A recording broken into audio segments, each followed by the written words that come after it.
So hello guys, welcome back to India's best YouTube channel for IIT JEE Chemistry Advanced, and this series comprises of some of the best problems taken from the past papers of NSEC and JEE Mains.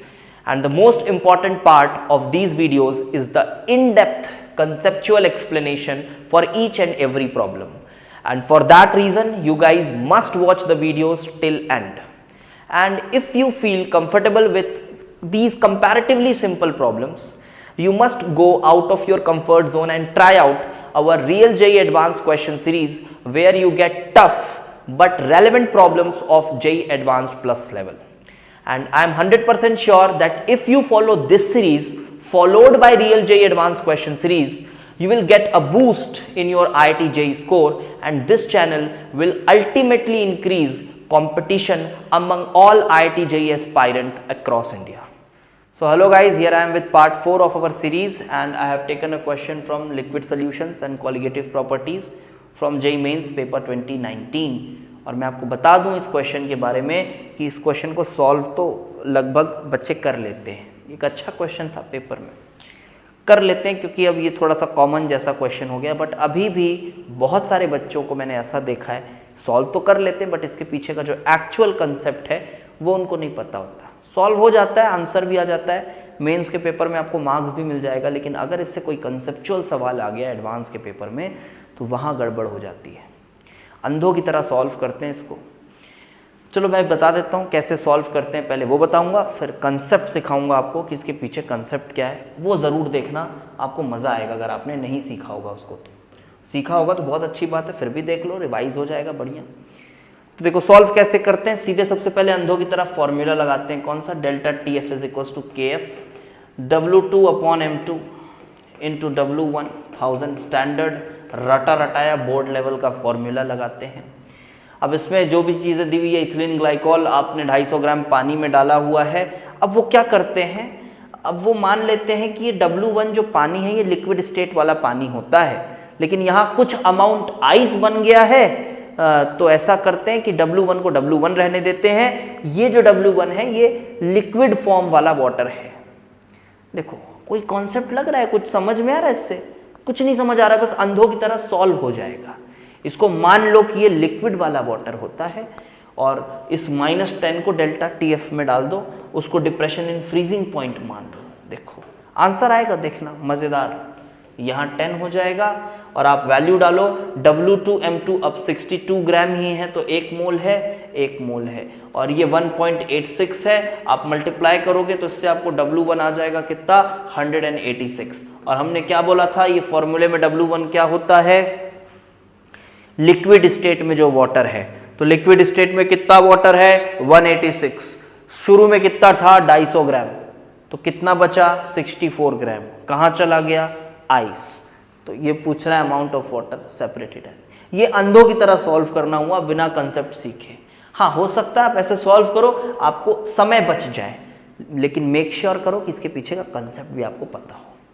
चलो अब discuss करते हैं concept. तो answer आ गया है, ठीक है, 64 is the answer. Okay, but concept क्या है? आपको पता है जब डिप्रेशन इन फ्रीजिंग पॉइंट पढ़ा करते हैं हम, डिप्रेशन इन फ्रीजिंग पॉइंट पढ़ते हैं, तो डेल्टा TF जो होता है वो डायरेक्टली प्रोपोर्शनल होता है मोलालिटी के। फ्रीजिंग पॉइंट डिप्रेशन हो जाती है, फ्रीजिंग पॉइंट कम हो जाती है। फ्रीजिंग पॉइंट डिप्रेशन का भी बहुत अच्छा कंसेप्ट है, फेज डायग्राम पढ़ना पड़ेगा वाटर का, उससे आपको समझ में आएगा। अगर आपने फेज डायग्राम अच्छे से नहीं पढ़ा है तो हमारी एडवांस सीरीज़ में एक वीडियो है फेज डायग्राम पे, आप जाके उसको ज़रूर देखें। आई गेस पार्ट 88 या 89 या 90 में से कोई एक पार्ट है, ज़रूर देखो। बहुत तगड़ा वीडियो है, आपको बहुत अच्छे से समझ आएगा फेज डायग्राम, वहाँ से आप और डेप्थ में सीख पाओगे इसको।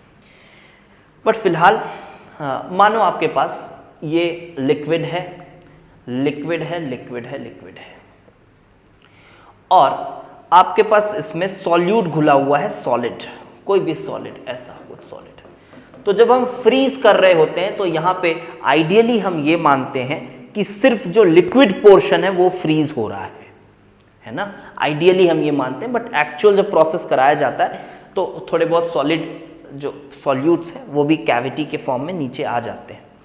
बट हम आइडियली ऑन पेपर क्या मानते हैं कि सिर्फ जो लिक्विड है वही फ्रीज हो रहा है।